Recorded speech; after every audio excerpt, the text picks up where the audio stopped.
The views and opinions expressed in the Golden Boot podcast are those of the speaker and do not necessarily reflect the views or positions of the Golden Boot podcast as a whole. Y'all ready to get rolling? Quiet on the set.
Hey, welcome back. Another hot episode of the Golden Boot. It's your boy Pooh Bell. I got my man Ant, Petty Murphy in the building.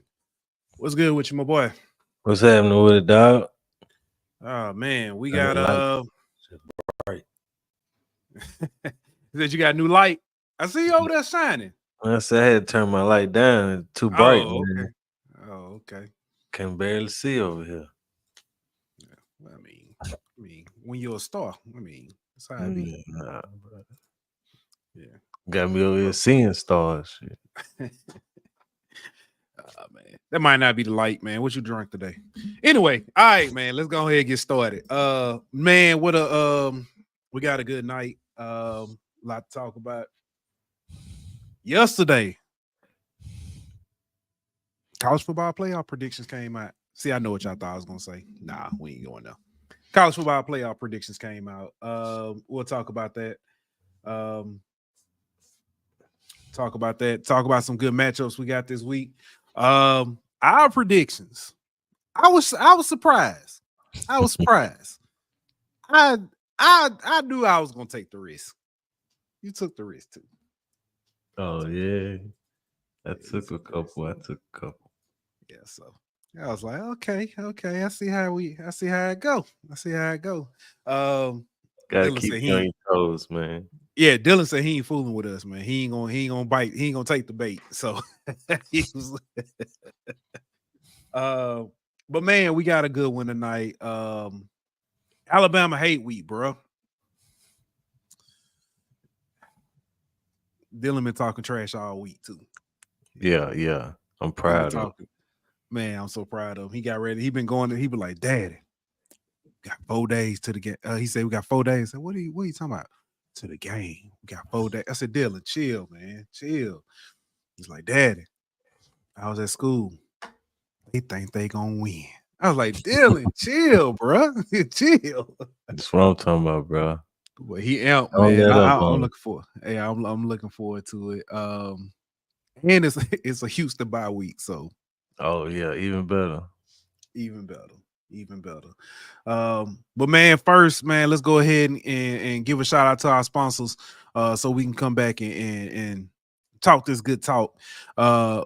Giving a shout out to our sponsor over at BetOnline, betonline.ag. We will be back in 1 minute. BetOnline.ag is your number one source for all your sports information, stats, news, and scores. Get the latest odds, lines, and player injury reports for this year's NBA and NHL playoffs. BetOnline is always your sports information headquarters. This season, we have you covered for all your sports wagering needs. We have everything from NBA, NFL, MLB, and NHL to golf, tennis, UFC, and boxing. BetOnline is the fastest and easiest way to get your betting info, including live betting options and your favorite casino and card games that you can play right from your home. Head on over to betonline.ag today or use your mobile device to get in on the action. Be sure to use the promo code BLEAV to receive your 50% welcome bonus on your first deposit. BetOnline, where the game starts. And we are back. Hey, let's jump into it, man. Let's go ahead and talk about it. Alabama by the numbers, man. Alabama comes into the game scoring 37.6 points per game, giving up 18.6 points per game. Rushing, they run for 176. I'm sorry, 177.6, giving up 144.5. I don't think we got to worry about that. They throw on average 254.13 yards, and they give up 193.25 offensively. They're averaging 79 penalty yards per game. Yeah. So they gonna give you some free yardage. Third downs, they're 40% on third downs, giving up 31% on third down. On fourth down, they are 71.4%, giving up 66.7% on fourth down. They have lost 5 fumbles on the season. Trying to see interceptions.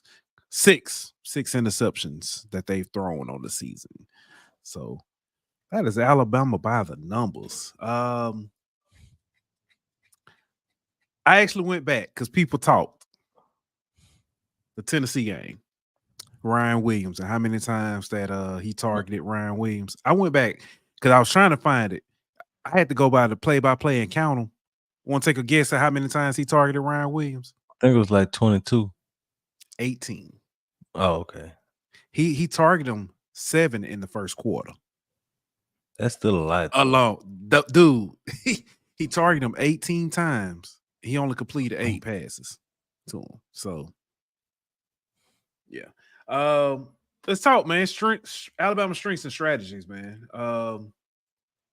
Thoughts?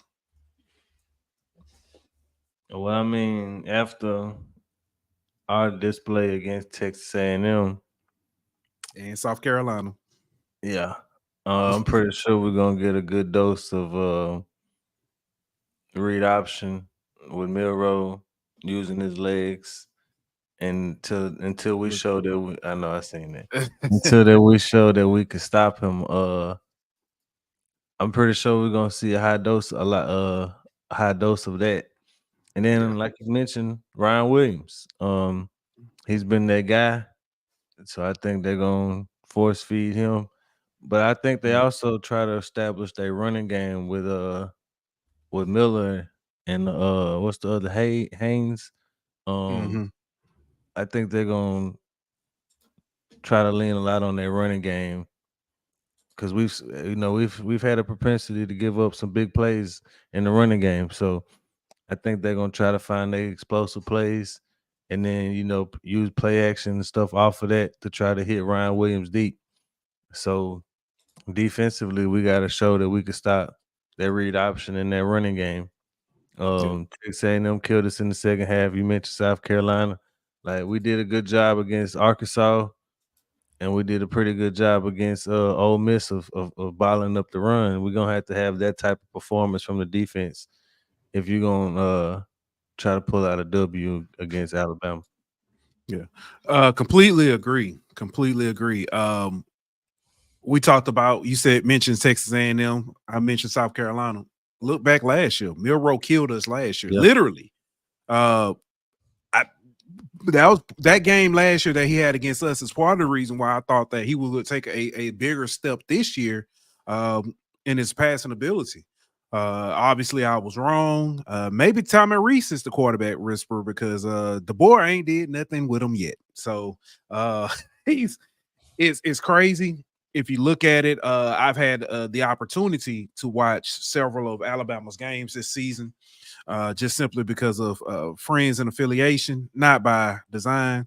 And watching those games, Milrow is completely uncomfortable in the pocket. Yeah. Uncomfortable. He gets claustrophobic, and he is we complain about Nuss. He does those things, and he doesn't have near the arm talent as Nuss. He just has the legs to get out of a lot more trouble. Milroe, wide receiver wise, they've got also the other guy, Jermaine. I can't think of his last name. I want to say Brown, but I don't think that's Nah, it. you talking about Bernard. Bernard, Jermaine Bernard, who's also a very lethal wide receiver as well. Unfortunately, he is not Ryan Williams, so he does not get the attention or the targets that Ryan Williams gets. But he is somebody who we will also have to keep an eye on. I think Kendrick Law gonna play a big part of that game plan. I also I agree with that as well. I'm interested to see in how Blake Baker attacks this offense. So, matter of fact, let's go there. What does LSU have to do to win this game? Stop the run and run the ball. You read my prediction, didn't it? No, I mean it's as simple as that, bro. I know.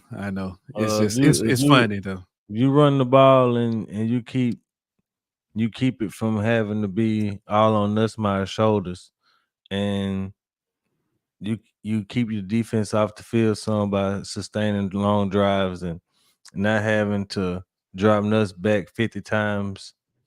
Mm-hmm. And you stop the run, like I just mentioned. Stop the run. Don't let Milroe get loose with his legs, and you contain him. Then you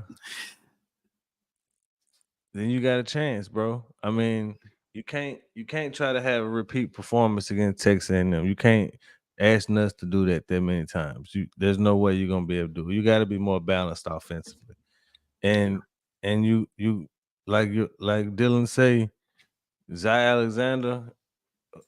I'm assuming that's who they're gonna have on Ryan Williams. You're gonna have to keep playing at the level that you're playing at. Yeah, he Dylan.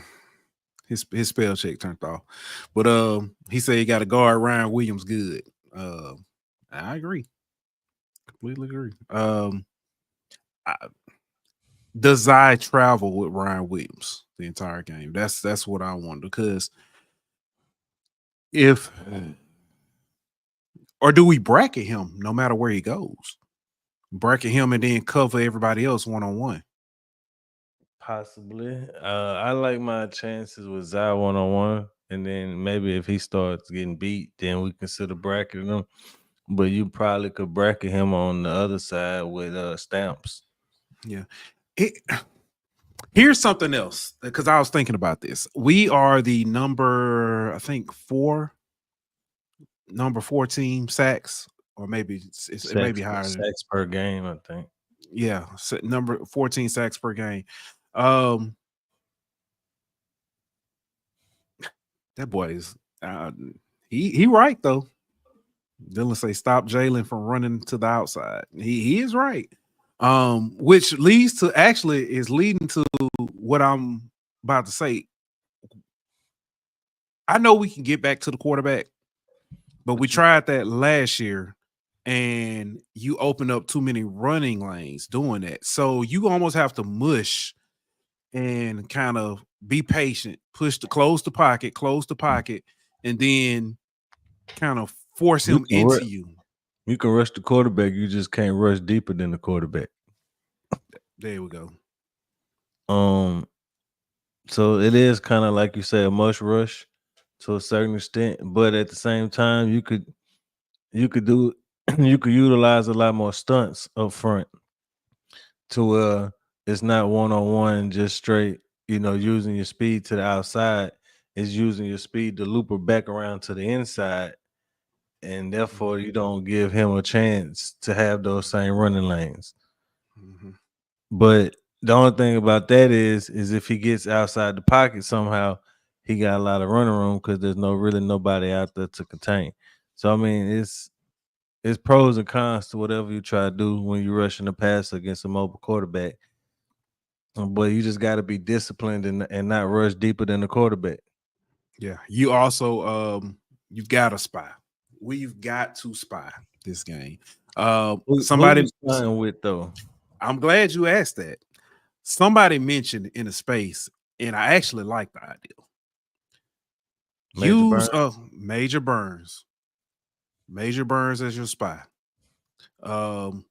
We have all talked about him being a liability in pass coverage. But when he's in the box, when he's playing close to the line, he's been phenomenal this season. Use him as a spy. If you blitz, send him, but still kind of send him cautiously. So you can, kind of send him to force him into somebody else. You know what I'm saying? It's still kind of a mush rush idea. But I like the idea of Major Burns being that spy or being that gnat, that nuisance for this offense. I mean, for this defense. Yeah, I can see that. Yeah, I like that a lot better than either of the two linebackers doing it. Yeah, big facts. Unless the only quarterback, the only linebacker, I wouldn't mind seeing doing it. Just think because I think he has the speed to kind of keep up. Xavier Atkins. Yeah, I was gonna say Debo, but Perkins out, baby.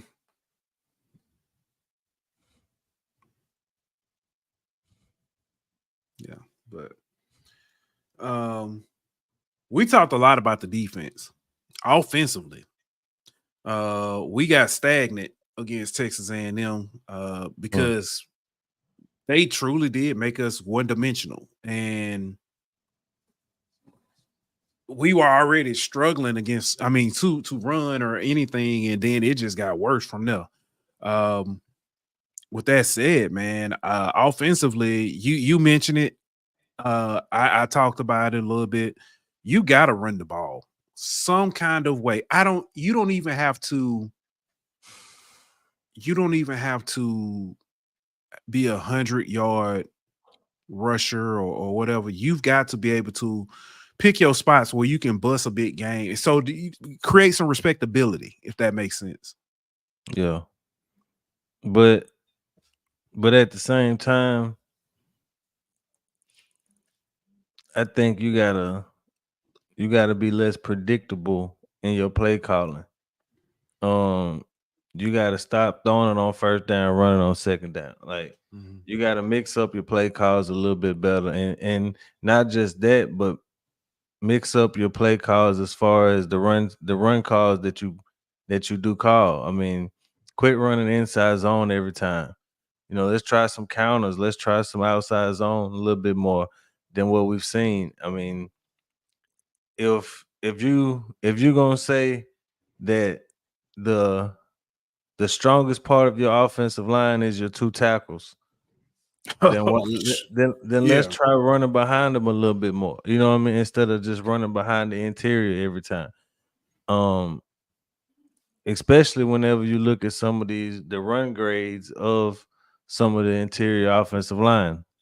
And then this game, obviously, Dellinger is out, so you're gonna have Mabenga in again. So let's run a little more to the outside and stop putting so much pressure running behind him. Whenever you know that the likelihood of him being able to push around and move around some of these Alabama defensive linemen is less likely than Will Campbell and Emory Jones doing it. So take some pressure off of the run game by running behind your best offensive lineman. Yeah. Extend the handoffs. Let's throw some screens. Let's let's hit these wide receivers. Not wide receivers. I'm sorry. Hit these running backs in the flats. Yeah. I don't know swing about passes. screens. I don't know about screens as much as swing passes, like you just said. Yeah. And them little sweet jet sweep passes, the little touch pass on the jet sweep, like things like that, to where you don't have to ask too much of the offensive line. You know what I mean? You can get the defense moving sideline to sideline a little bit instead of them being able to just pin their ears back. Right. I like it. I like the idea. We're gonna call plays for Sloan on Saturday. See how they go. And I know we've kind of talked about this a little bit, beat this with dead horse. LSU wins if Tiger Stadium is the Tiger Stadium that we know it can be. I mentioned at the beginning during the preseason, I said that I'm not as worried about Alabama this season because I said I respect DeBoer. DeBoer first time in Tiger Stadium at night. Milrose first start in Tiger Stadium at night. No Saban. No, them late game plays or motivation. The undisciplinedness. I know that ain't necessarily a word. But you mentioned the penalty yardage. Mm-hmm. And I'm just thinking to myself, if it could be like it was against Ole Miss and LSU can be in the game late and that crowd get to being a factor and cause a couple false starts, and derail a drive of Alabama and put LSU in position to hell of a shot. Mm-hmm. Put them in position to to put the game away. I think that's a factor. And I think for some reason LSU run the ball better at home than they do on the road. I don't know what it is. Yeah. But if you look at like the games we struggled to run the ball in, they all been on the road for the most part. Even though the best run game we had was Arkansas on the road. But was it really? I thought it was South Alabama. Well, I'm talking about conference play. Conference play. Okay. Yeah. Okay. That makes sense. But I mean, just overall, we've ran the ball better at home than on the road. So hopefully we can get a little bit better run game, get that crowd behind them, the defense, and I don't know. I think it's gonna be hard to win, but I think LSU can do it. Yeah, I agree. Completely agree. I'm not discounting. There's a path I see Alabama. For Alabama to win this game. Oh, it's a couple paths I see for Alabama to win this game. But I think I think everything plays into LSU's favor. So, I mean, you got good nuts, bad nuts. You know what I mean? If we see bad nuts, Alabama wins.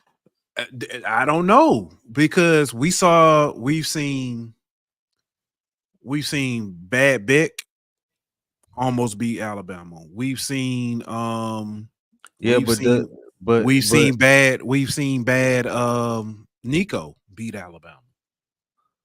That's fair, but I don't know if our defense is as good as either one of those two defenses. To where we could just shut down and we could just shut down Alabama's offense. You know what I'm saying? That is very, very I want to argue with that, but Alabama does the one thing, or they have the capability to do the one thing on offense that troubles LSU the most. Mm-hmm. So I completely agree. Even if say we get bad nuts in the first half and he throw two picks in the first half and we down 14 at halftime. Yeah. Like, can you I know that you're capable of putting up enough points in the second half to beat Alabama, but can you stop Alabama from scoring enough in the second half to make that comeback like you did Ole Miss? If it's a mirror image, if it's a mirror image of the Ole Miss game, can you shut Alabama down in the second half like you did Ole Miss? Yeah. Considering Alabama, like you said, does the one thing that you struggle stopping. They do it well. Yeah. What would you say has been the three biggest game for LSU so far this season? Texas A&M, Ole Miss, and it's a toss up between the two USCs. Okay. Either USC game you want to say, we'll say South Carolina. He threw 6 picks I know. in those 3 games. Technically 7, but 1 was called back. That's why when you talked about bad nuts, I hope. And then the Ole Miss game came after a bye. Yeah. So that's But that's the thing. The thing about him is, bro, it's a half. Yeah. He give you a bad half in every big game. And then but the other half is so good, except for A&M. The A&M, the defense couldn't bail you out like they did versus South Carolina and Ole Miss. But I don't know which half was good in South Carolina, unless you mean the second and third quarter. I don't know. I honestly don't know. Well, or the second or fourth quarter. The comeback. Yeah, I get you. The comeback. Yeah. So, but even though he still had some terrible decisions in the comeback, but like for the most part, versus Ole Miss and versus A&M is he has a bad half. And the question is, can the defense minimize the damage done by his turnovers in that half to where the other half of Nuss can overcome that? You get what I'm saying? Ole Miss, it was the defense held him to where he was able to make the comeback. A&M defense wasn't able to hold him. Yeah. South Carolina, the defense was able to hold him because Lenore Sellers got hurt. You know what I mean? But you can't keep asking the defense week in and week out to go out there and not only do their job, but then get put in bad situations because of the quarterback. And then like, hey, go minimize the damage done by this turnover. I know I put you on the field at the 20, but hold them to a field goal for me. You know what I mean? Yeah. You can't keep doing that. So like you gotta play. We talk about complementary football on the offense side of the ball by running the ball. You gotta play complementary football in this sense by helping your defense out by punt the football. That's better than throwing the ball away on 3rd and 2 and throwing an interception. You know what I mean? Throw the ball away and punt the football. Every successful drive, every successful drive ends in a kick. Yeah. Whether that's a field goal, extra point, or a punt, every successful drive ends in a kick. Punt them if you have to, bro. Yeah. Live to fight another day, but you can't keep putting your defense in bad situations. Yeah. And especially against, because if you do it versus Alabama, it's gonna look just like Texas A&M. They're gonna take advantage of them short fields and they're gonna score. Completely agree. Yeah. So I think we can put that one to bed. Want to get our predictions on this game now? That's cool. Yeah. I forgot what I put. I know I picked out not Alabama. I picked LSU. I'm trying to figure out what score I had picked LSU 34-31. I think I picked 31-27 is what I put. LSU 31-27. So all right. Speaking of predictions, and our predictions will be posted they're live now, but if you know the link on the Twitter page goes out at 8:30. But let's go ahead and take a look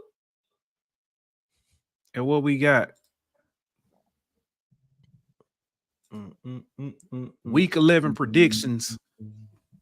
And boy, look at that. Oh, you picked Ole Miss too. Yeah. That's what I was talking about. That's what I was talking about. That's the one crazy. I picked. First game, number 2 Georgia taking on number 16 Ole Miss. That's crazy. I'm gonna tell you, it's funny. We talked about all this all the conversation we had about LSU struggles against the running quarterback. Guess what? Georgia's 3 games they three games in my opinion where they've struggled or been close. Yeah. Mobile quarterbacks. Okay. Alabama, or matter of fact, I say mobile quarterbacks. Alabama, Milrow ran for like one something. Yeah. Kentucky, believe it or not, Vandegrift ran for 72. Okay.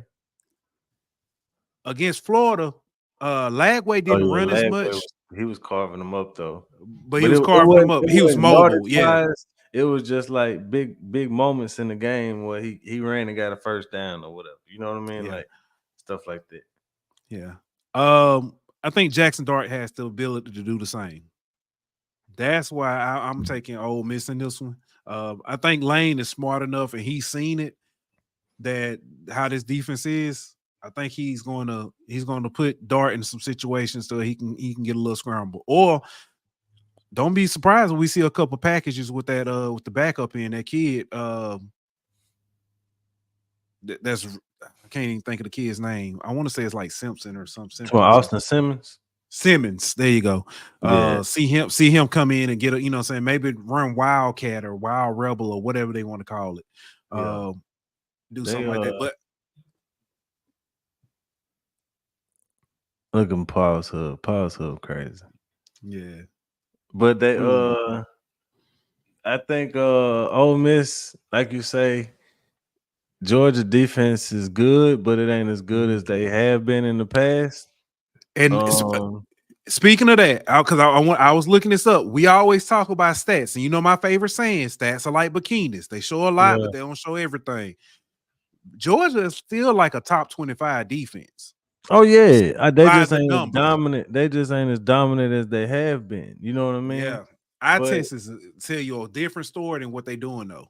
But we talked about LSU being one-dimensional on offense. Georgia one-dimensional on offense. They rank like 97th in the country in rushing. And so Ole Miss got one of the best run defenses in the country. So Ole Miss stopped the run, put Carson Beck in obvious pass situations. Ole Miss lets loose their number one pass rush in the country with 41 sacks. That front four they let them loose. And you know, we've seen Carson Beck when he get rattled have bad games. Ole Miss, that the Grove, that place gonna be rocking. Ole Miss gotta have this game, bro. And I think because of that, I think you see Lane coach this game like more conservatively and not recklessly. You know what I mean? And I just feel like Georgia been playing with fire in all these close games, and it's gonna come back to bite them sooner or later. And they was lucky enough to come back and and beat some of these teams like Florida. You know what I mean? But I don't know if they're gonna be able to come back and beat Ole Miss, bro. If they get down. Yeah, I completely agree. Or like, you know what I mean? Like if it's a situation like Alabama and they play like they did in the first half versus Alabama, Lane gonna keep his foot on their throat in the second half. And you ain't gonna be able to come back from a three, you know what I'm saying, 3 possessions down or 2 possessions down, whatever it is. And I just feel like Lane done schemed up some stuff. Like the way they looked on offense late last week, I mean, I think they starting to find it. And that was without Trey Harris. So you know what I mean? Like I just feel like Ole Miss offense starting to click, and Georgia's not really looking the same old Georgia like we've seen. Not at all. Next game, South Carolina Vanderbilt. This is the only one we had different. So I'll let you go first. I picked against them last week, so I couldn't pick against them again this week. But I am worried that they're gonna have a letdown from last week's emotional win. I am worried, but I couldn't pick. Like, I'd rather be wrong picking them this week than be wrong picking against them again, dog. Like, I can't. So I thought about this. The first thing I thought about was a honeymoon, that big win and a letdown going to Vanderbilt. Yeah. That I was thinking, saying Pavia's been good, Sellers, and I was like, I was trying to find an edge. Then I found something kind of, it's a little abstract, and it might be a bit of a stretch. Comparable, saying as far as like who they played and stuff like that. Vanderbilt has already played, because South Carolina's a tough defense. Vanderbilt's already played the best defense in the SEC, and they only lost to them by 3 at home. They was at home and lost to them by 3. That's fair. I don't see them taking South Carolina and losing to them by 3. Because I went so I went so far to dig and try to figure out even their turnover margins are like, it's like South Carolina is like 0.6 and Vanderbilt's like 0.62 or vice versa, or something like that. So it's like they're close. These two teams, and then this game is always close regardless. Well, Vandy's Clark Lee, I think if I'm not mistaken, Clark Lee's first SEC win was against South Carolina. That was that year South Carolina didn't have they had to bring the grad assistant in as the quarterback. Yeah. So I feel you, and everything you're saying makes sense.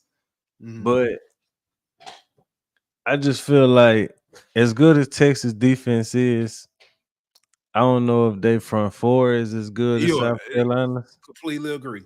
And I think South Carolina's front four, especially those 2 D ends, are athletic enough to kind of contain Pavia and not let him get real loose.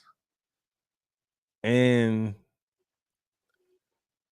I trust their defense more than I trust Vanderbilt defense. Yes, okay. But who offense do you trust more?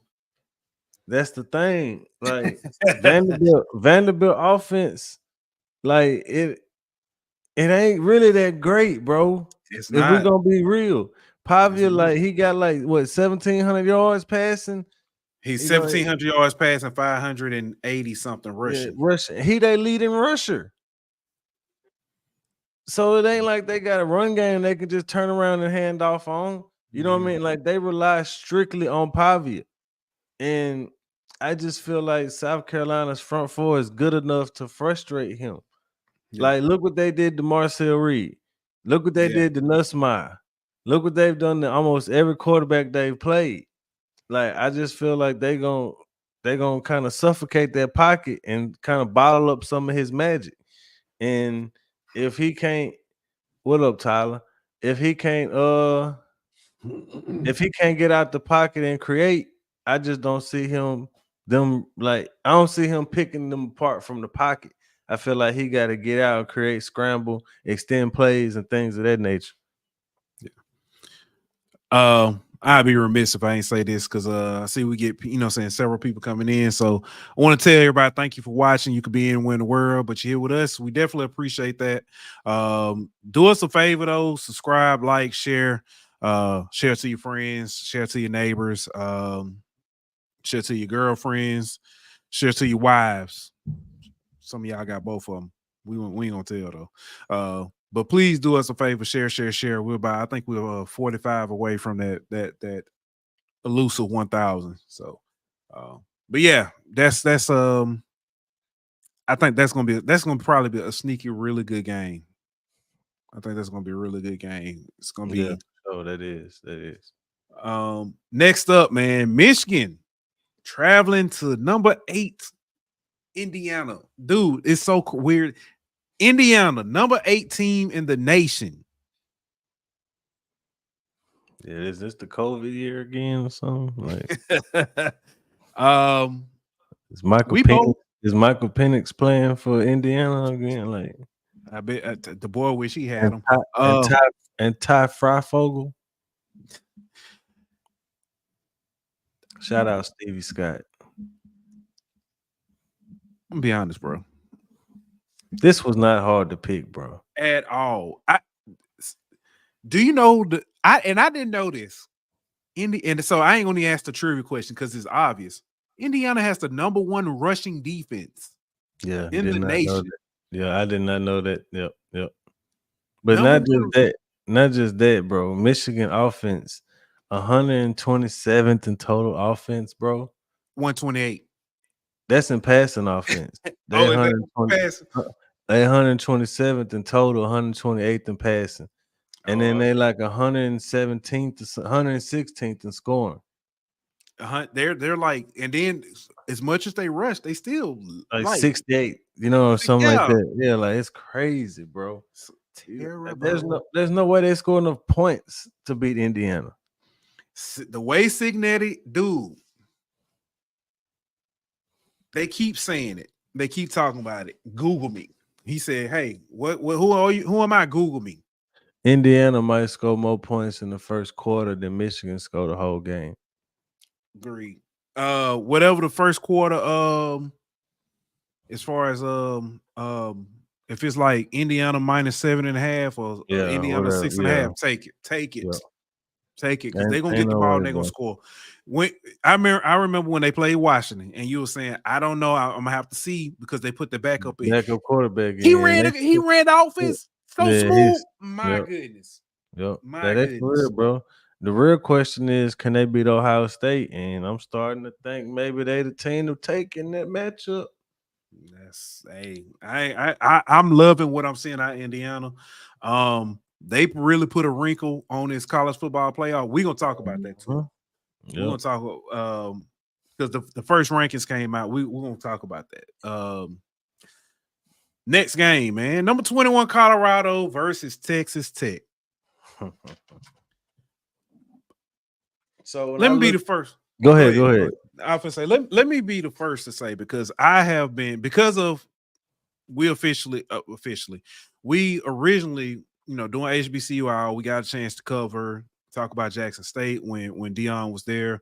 We saw the way he was able to amass talent, but when he got to the Celebration Bowl, for those of you who don't know, that is the HBCU national championship. When he got to the Celebration Bowl, his team folded every time. Twice, both times. The first time they got beat to sleep, got beat by 21. The next time they fell short. I think it was by a touchdown. 2-point overtime. Remember that? I thought it was No, I thought that was the fourth. It'll be right. It was a fourth and goal. It was fourth and goal. Yeah. So they fell by a touchdown. And I will say his first year at Colorado, I was able to look and say, hey, he's a great, gather of talent. He can put people in the right place and help them, but he's not a good coach. I still don't think he's necessarily I put it like this. He's not a great coach. I think I'm starting to see him be a good coach. I'm starting to see that growth. Well, I think he did a better job of putting people around him.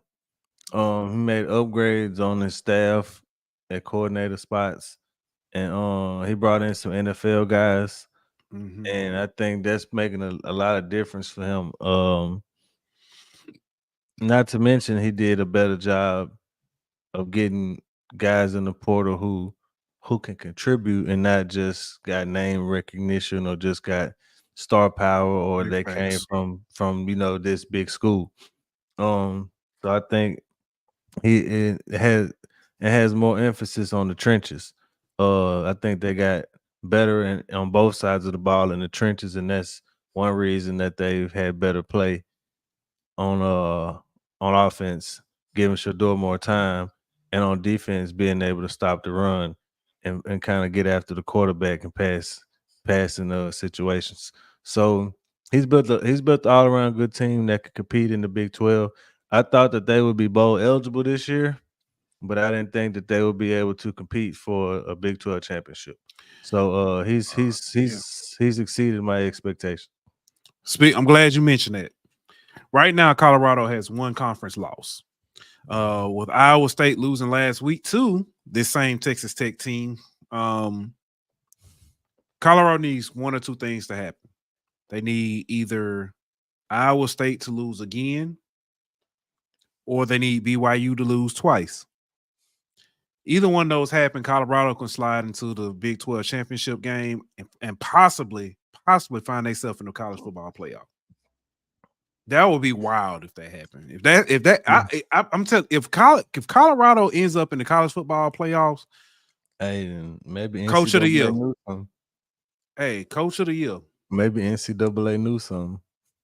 Maybe. They kept putting them in the playoffs on everybody dynasty mode. Maybe they knew something. Yeah. And it's a strong possibility because Iowa State, last game of the season, Kansas State. Yeah. So, and Kansas State hasn't. I mean, they don't have a playoff spot to play for. They don't have the conference to play for. All they got is to play for is to spoil Iowa State. Yeah. Texas Tech can't stop the pass, bro. 132 against the pass. I saw that, bro. Like, if you can't stop the pass against Colorado, come on, you know what bro. Colorado is? Come on, they like number 8 passing. Yeah, if you can't stop the pass and you're going up against Colorado, like, come on, bro. That's what I'm talking about, Doc. No, it's just but that's when Paul also said Red Raiders knocking off Colorado. I probably would have beginning of the season. I picked that. I can't do that now. I can't do that. I just don't see them having enough defense. Yeah. And then I looked at the rest of their schedule. They don't have any. Oklahoma State. They got Arizona. They got Utah. Well, Texas Tech. They already play Arizona. Texas Tech, Utah, Oklahoma State. None of those teams scare me. None of those teams. Doc calling Texas Tech.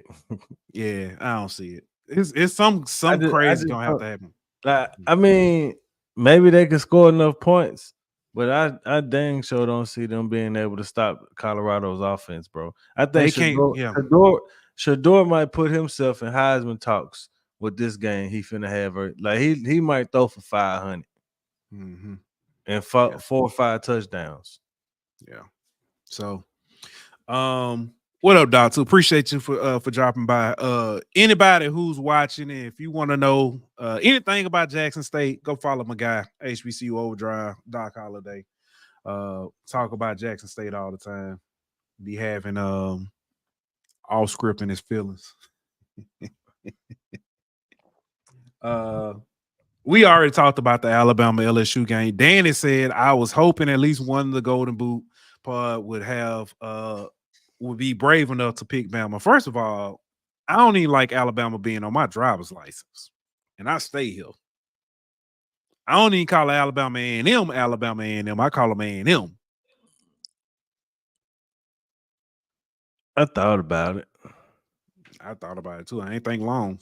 I thought about it. Should I pick Bama? Nope. That's exactly how I went. So, nah, I thought about it. Yeah, so. But I just, deep down in my heart, I couldn't do it. Nah, bro. Couldn't do it.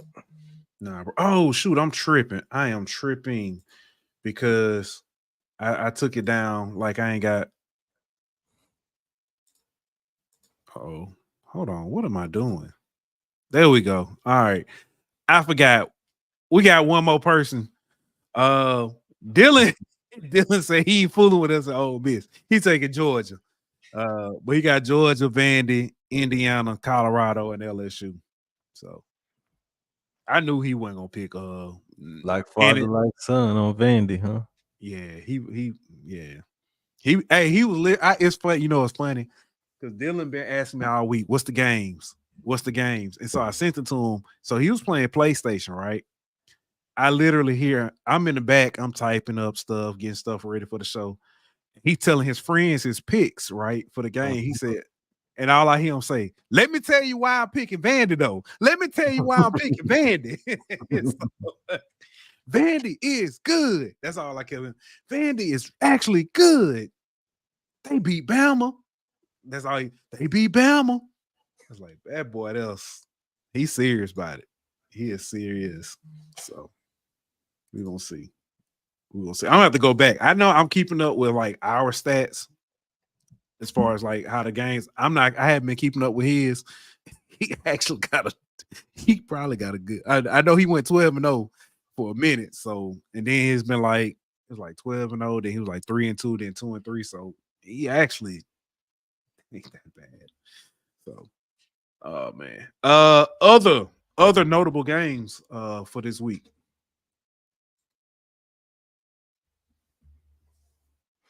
It's one game. I think. Hold on, let me pull it up. See if this is if it's this week. And I it's not really of any significance. But I just think it's always a good game.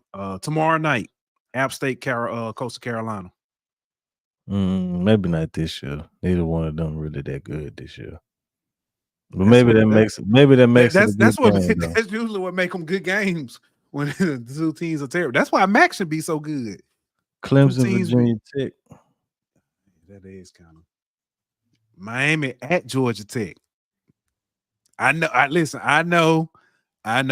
But with the way the last year went, that's gonna be just interesting for Missouri, Oklahoma, BYU, Utah, Virginia, Pitt. I don't know, man. Ain't really a good slate other than the ones we picked. yeah. Iowa State taking on Kansas, and Nah. if I'm trying to remember, number 25 Army got North Texas. They're trying to stay in that. North Texas got a good offense though. Yeah, Army is trying to stay undefeated, stay relevant to the playoff conversation. Quarterback Chandler Morris. Yeah, that's pretty funny. damn good for North Texas. Yeah. Let me see. Mississippi State at Tennessee. Nah.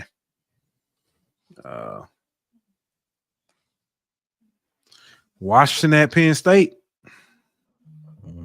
Maybe. I'm gonna tell you one that could throw a wrench in the plans, cog in the, you know what I'm saying? Just because it's happened before several times. It's actually happened a few times. Nevada at Boise State. Nevada it's something about Nevada. They have this knack for taking down Boise State. Colin Kaepernick ain't running out that tunnel, boss. I know. But they find a way, bro. I don't know. They find a way. That's all I got, boss man. Yeah. The Holy War, BYU at Utah. That's another one. Yeah, I mentioned that one. Yeah, that's about it. Florida State, Notre Dame. Yeah. It is in Boise, but I don't know if that matters to an extent. Next up, bro, NFL news. We've had some trades. Marshawn Lattimore. Is it Marshawn? Mm-hmm. Yeah. I begin him and Marcus. Marshawn Lattimore traded to the Commanders. Good. Beef up they secondary because they secondary. They needed that bad. They needed help bad on their back end. Saints needed to get off some players and kickstart their rebuild process. So good for both sides. I'm glad Marshawn went to a team that's contending and competing and is kind of on the rise, and a team we all kind of follow and hope. Maybe not root for, but at least hope that they succeed. So yeah, I think it worked out for both sides, and the Saints got a pretty good return. Back, third round pick, fourth round pick, sixth round pick, so 7th round pick, whatever. So I think it's pretty good. Yeah.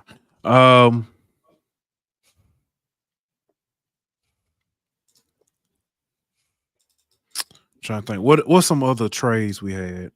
Darius Smith got traded to the Lions from Cleveland. I think that's a pretty good move.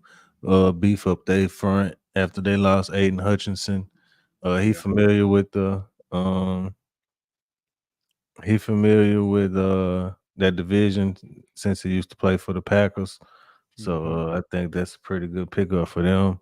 The the Cowboys traded for their receiver from the Panthers, Mingo, whatever. Mingo, yeah, former Ole Miss guy.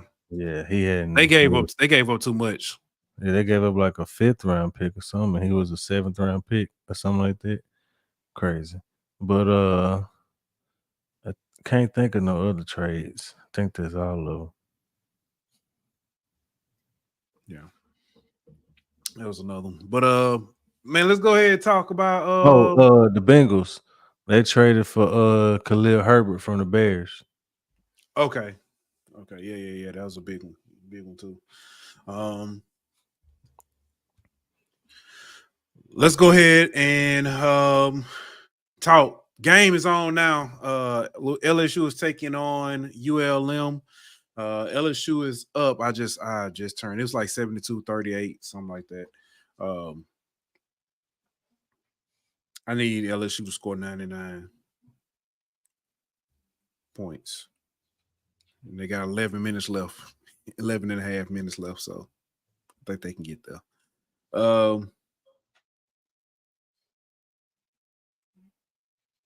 Oh, that was him. Paul Sub says that was Elijah Moore. Was that him? I can't remember her. I'm pretty sure that's Elijah Moore. Uh-oh. Have to.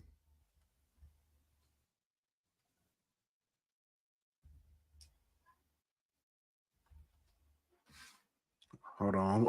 I'm pulling it up. It was Elijah Moore. Yeah. So yeah. What you think about 74 to 40, 11:55 left in the game? LSU men's basketball. What's your thoughts so far on the team, or what you see right now? They're pretty deep. They got a lot of athleticism, a lot of size, a lot of length. Pause. I like what I see on offense. It's like they're running that Mike D'Antoni offense, where it's like 15 seconds or less, you get a shot off, and it's either in the paint or it's a 3-pointer. So I mean, you're gonna see this team penetrate, get inside the lane, and if they don't got a layup, they're gonna kick it back out to the perimeter for a 3-pointer. Especially like cross court type stuff, penetrate from the right, get into the lane, kick it to the left corner type stuff. That's that. What's the guy at Alabama? I can't stand him. Nate Oates. That's Nate Oates type. Yeah, it's that type of offense, bro. And I think that's what McMahon been wanting to do at LSU. He just finally got the guys to do it. I mean, the guards will look good tonight. Cam Carter and Givens looked good tonight. Both of the Miller dudes, Victorious and Robert Miller. Ain't that what's called a son? Master P son? I think one of them is, I think that's his nephew. I think it's Percy. Oh yeah. Mercy Miller. His Master P son. He's at Houston. Freshman at Houston. Yeah. But and Reed he's been big inside tonight. If you can get that kind of presence from him to go along with the guard play we've seen tonight, I think you'll be a tournament team for sure. Damian Collins has looked good tonight as well. Been a good rim protector off the bench. Yeah, they've had, if I'm not mistaken, 3 blocks. At the time they had 3 blocks. You mentioned about the shots under 15 seconds. When Kent Lowe was on the women's game, and they kind of talked to him, they mentioned that during practice, they run drills, said they set the shot clock to 14 seconds. Yeah. And kind of force them to move quick, get decisive, make a shot. One thing that did come out tonight, Tyrell Ward It's not with the team. He's basically says he's away from the team for mental health reasons. Said McMahon said he doesn't expect him to play with him this season. That's a pretty big loss. That is a big loss. I was looking forward to seeing him emerge again this season. I ain't buying that explanation, but it's just Nah, I think it might be some truth to that, bro. You never know what these kids going through this day and age, man. That's true. So That's true. I'm gonna take him at his word, but I just hope that it ain't the end of Tyrell Ward at LSU, and I hope the best for that young man. Hope we get a chance to see him suit up again one day. Yeah, I agree. But 6 blocks tonight so far for LSU defense. That's nice.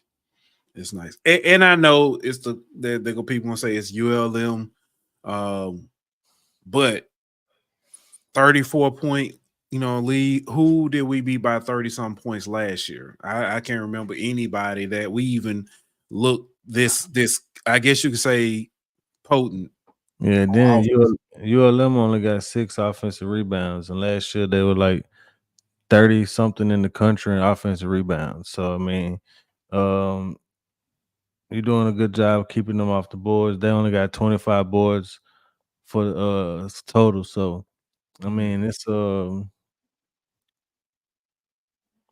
pretty good showing overall. I know like the first 10 minutes of the game wasn't the best start. Kind of came out slow on defense. Really wasn't getting out to shooters and stuff on the perimeter, but they tightened up and the game ain't really been close since about the 10-minute mark of the first half. Yeah.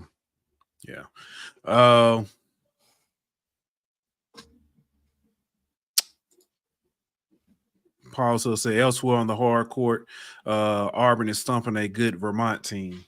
Man, the SEC is gonna be cold this year in basketball, dog. Cold. Auburn, Alabama, Tennessee, Arkansas. I mean, I think Kentucky's still gonna be something to reckon with. They got talent over there. Florida coming up, LSU, A&M. Georgia. Do we see Georgia get with White, Coach Mike White? Mm-hmm. Know what I'm saying? Let me ask this because I think we were on the show. Say what? Texas, and Oklahoma. I don't know if Oklahoma still is good. Well, Oklahoma got that coach that was at Loyola Chicago. Okay, that's here. Yeah, he pretty good coach. Yeah, we were actually on the show Monday, and we kind of mentioned it. The women's team. How what you think about? I ain't watched enough of that game to really. I only watched like parts of the third and fourth quarter. So from what I've seen though, I like what they can do defensively. With the depth they got and the athleticism and speed they got, I think they can do a lot of full court press stuff. I think that they could do a lot of switching on the perimeter. I think that they're a lot more versatile defensively than what we've seen last year in some of the other Kim Mulkey teams. But at the same time, offensively, I think they're versatile as well. I think you got Anissa and Samaya who can give you points on the inside, Flage, Michaela who can give you points from the outside. Then you got like Gilbert coming off the bench, Jada coming off the bench. Eventually, you'll have Miracle coming off the bench, you know what I mean, who can all give you points. And Jersey coming off the bench who can give you some size, and ADR coming off the bench who can give you some size. So you just a very deep team. If Poole come back, Poole coming off the bench to give you experience. Yeah. You can give you, I mean, good defense, good, good facilitator. Yeah. She got stuff she can contribute to this team whenever she comes back. But I just feel like you're a lot more deep than you were last year. So you can afford to go 8-9 players deep and not see much drop off compared to last year when you were relying on true freshmen if you had to go that deep. I mean, and this year's true freshman is on the same level as like what Michaela Williams was coming in.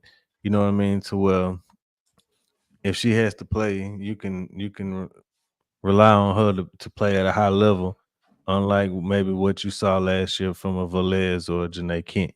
So I think Kim did a great job building this team, and there's a lot of potential. I think they're gonna have to gel, but the nucleus of the team has been together. You know what I mean? Nisa, Flage, Michaela, they've been together. And so if you can get Samaya, even though she hadn't been on the court, but I wouldn't consider her the nucleus. I'd say that's your big three. okay. You know what I mean? And then you got like Samaya, ADR, Jersey, Kaylin, Dave Wilson. You know what I mean? Like all those other pieces around them. If all those other pieces around them can gel and can give you consistent play on a nightly basis, they ain't got to be elite, but just be consistent on a nightly basis, and you can get around 60 from the big three every night, I think you'll be good. Yeah. Big pickups from the recruiting wise from Kim Mulkey in the last few days. If I'm not She got mistaken, Grace Knox today. yeah, it's been I think somebody posted it's like 4 or 5 stars for Yeah, the 25 class. yeah, she been eating. Yeah. Then they got the I forgot her first name, the Johnson. I can't remember her first name, but she a rebounding machine, something like an Angel Reese. But she like 6 feet tall. It's like she got crazy potential. She got a little bit of outside game to it too. She gonna be nice too. They got her like 3 days ago. So they've been racking up on their recruiting trail. You know who I'm actually really excited to see next year contribute to this team? The chick from the young lady. I'm stop saying chick. The young lady from New Mexico, Bella. Oh yeah, shit, she cold. She a dog. She got them handles. So, speaking of, man, I watched the other day USC versus Ole Miss. I almost got him. Yeah, Juju put on a show. They got that other young lady freshman for USC put on a show, but Ole Miss, my word, they did everything to win that and had they got Coach Yo. So speaking of, I know this ain't HBCU hour. Shalomi came off the bench for Alabama A&M the other night, dropped 15 for him. 15, I think she was like 15, 6 and 4, something like that. She had a nice little night. So good for her. That's nice. Do you see Gremlin beat somebody? Yeah, we was on the show talking about that. They need to be Grambling need a somebody need to put a restraining order on them for that. They crazy. That's domestic abuse. That ain't right. That just ain't right. We talked about the NFL. We ain't talk about no games coming up. I honestly, bro, to keep it 100 with you, you ain't even care. I don't care no more about the NFL. I'll watch it when they get to the playoffs. But until then, I'm gonna watch my Saints lose, and then I'm probably not gonna watch nothing else but the Sunday night football for that night. I'm just, I ain't got no interest in it, dog. The season over with for me. I understand. We got some pretty good ones though this week. Commanders versus Pittsburgh, or Pittsburgh going to the Commanders. You also got oh, that was another trade. Didn't Mike Williams go to Pittsburgh? Mike Williams got traded somewhere. I don't know where he got traded, but I thought I seen he got traded.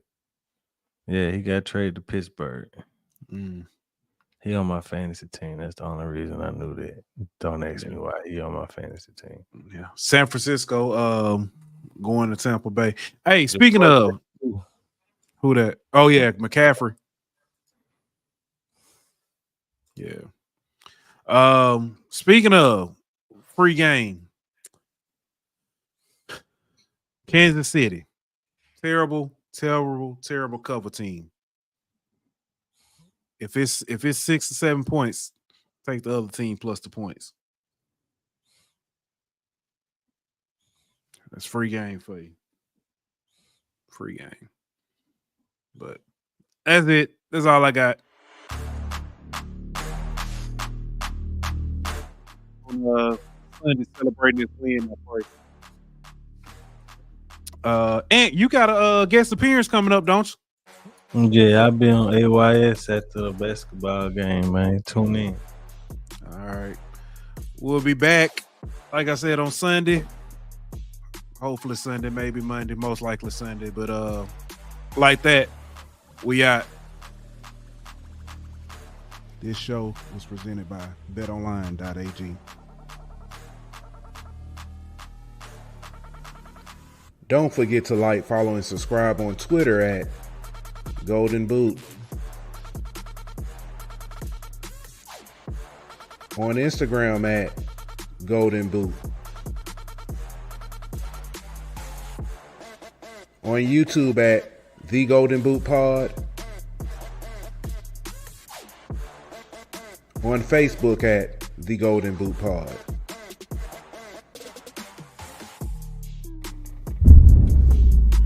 Golden Boot!